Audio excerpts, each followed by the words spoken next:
ఏ ప్రచార సాధనాలు లేనటువంటి రోజుల్లోనే పల్లె నుంచి ఇంకో పల్లెకు వార్తలు ప్రచారాన్ని చేరవేసినటువంటి జాతిగా దప్పును వాయిద్యంగా మలుసుకొని సమాజాన్ని మేలుకొల్పినటువంటి జాతిగా ఒక మాదిగ కమ్యూనిటీ, దాంతోపాటు ఇంకా అనేక ఉపకులాలు లేదా బీసీలో ఉన్నటువంటి ఉపకులాలు, సంచార జాతులు ఉన్నటువంటి వివిధ సంస్కృతి సాంప్రదాయాలు ఎవరి కులానికి ఉన్నటువంటి వరకు ఉన్నాయి.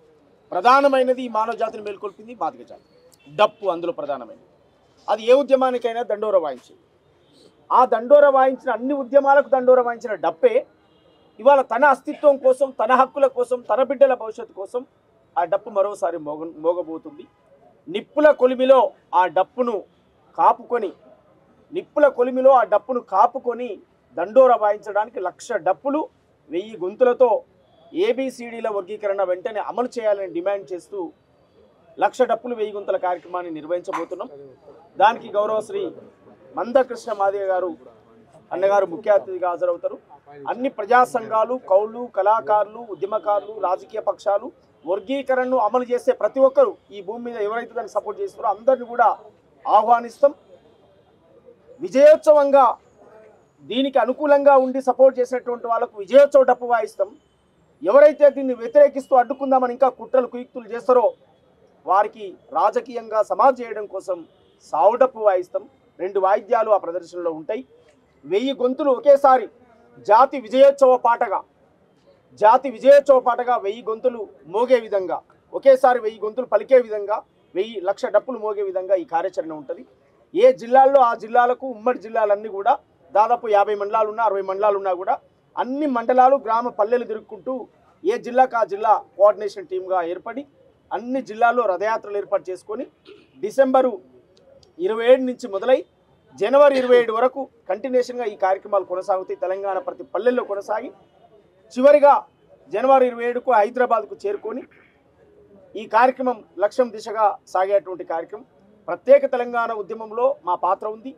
అంతకుముందు జరిగిన అనేక పోరాటాల్లో మా పాత్ర ఉంది. ఇవాళ జాతి కోసం చివరి దశలో ఒంటరి పోరాటం చేస్తూ ఎన్నో అవమానాలు పడుతూ, ఎన్నో నిందలు మోస్తూ, ఎన్నో అగచాట్లు పడుతూ మరి ఈ ఉద్యమాన్ని చివరి వరకు తీసుకొచ్చి ఇవాళ అత్యంత ఉన్నతమైన న్యాయస్థానం సుప్రీంకోర్టు ఇవాళ మీరు చేసుకోవచ్చు అనేటువంటి ఒక తీర్పు తేవడానికి కారణం కృష్ణ మాదిగన్న చేసినటువంటి పోరాటం.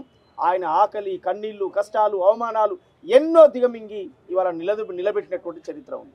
దాన్ని చివరి దశలో మేము కళాకారులుగా ఈ కుటుంబంలో పుట్టి, ఇంట్లో పుట్టి మేము కనీసం మా బాధ్యతను కూడా మేము చేయకపోతే చరిత్ర మమ్మల్ని క్షమించదు. మాదిగా ఇంటిలో పుట్టి, ఉపకులాల్లో ఇంట్లో పుట్టినటువంటి ఏ కళాకారుడైనా, కవైనా ఈ ఉద్యమంలో పాల్గొని ఈ సభను పెద్ద ఎత్తున విజయవంతం చేయడం కోసం మీరందరూ కదిలి రావాలని చెప్పి మీ ద్వారా పిలుపునిస్తా ఉన్నాం. ప్రభుత్వం, గౌరవ ముఖ్యమంత్రి రేవంత్ రెడ్డి గారు అందరికంటే ముందే అసెంబ్లీలో మొట్టమొదలు మాట్లాడి స్వాగతించి ఈ దేశంలో నేనే మొట్టమొదలు అమలు చేసే ముఖ్యమంత్రిగా ఉంటానని కూడా వారు చెప్పడం జరిగింది. ఆ మాటను వారు కూడా నిలబెట్టుకొని అనేక ఏండ్ల నుంచి 30 ఏండ్లు ఒక తరానికి సంబంధించినటువంటి ఒక తరానికి తరమే ఆగిపోయినటువంటి చరిత్ర ఉంది. అన్యాయానికి గురైనటువంటి జాతి కనుక దాన్ని తక్షణమే గౌరవించి రేవంత్ రెడ్డి గారు ఆ మాట నిలబెట్టుకోవాలని చెప్పి కూడా మేము కళాకారుల తరఫున వారికి విజ్ఞప్తి చేస్తాము. అన్న ఒక మాట అన్న, మరి ప్రజల మాటే మీ నోట పలికారు ఇందాక మందకృష్ణ అన్న కూడా. ఏమన్నారంటే తెలంగాణ తల్లి విషయము రేవంత్ రెడ్డి గారు చేసిన ఆ మాటలపైన కావచ్చు, ఇప్పుడున్న తెలంగాణ తల్లిని పోలిస్తూ మళ్ళీ గత ప్రభుత్వంలో ఉన్న మాటలు కవిత గారు మాట్లాడారు కాబట్టి ఈరోజు ప్రజలు అడుగుతుంది కూడా అదే. కాబట్టి కళాకారులుగా అన్న మాట్లాడారు.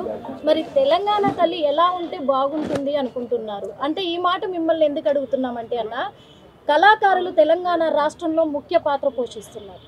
మరి వాళ్ళకంటూ కొన్ని ఉంటాయి కదన్నా, మీరు చెప్తే బాగుంటుంది అనుకుంటున్నాను. మంచిదమ్మా, నువ్వు అడగడం తప్పు కాదు. ఆ విషయాలన్నీ కూడా అన్న క్లారిటీ ఇచ్చాడు మీకు.